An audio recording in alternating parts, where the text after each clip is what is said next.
Hinduism, a tapestry woven through millennia, echoes the ancient whispers of the Indus Valley. No single hand crafted its essence. It emerged, a phoenix from the ashes of time. The Vedas, sacred verses, pulse with the heartbeat of existence. Brahman, the supreme, infinite, yet we grasp at myriad deities, fragments of the divine. Rebirth, a relentless cycle, each action a thread in the fabric of karma. Dharma, our moral compass, guides us through the chaos of existence. Festivals ignite the sky, colors exploding in joyous rebellion.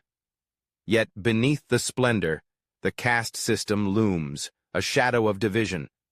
Oh, the sacred symbols. Om, the universe's breath. Yoga, the quest for union.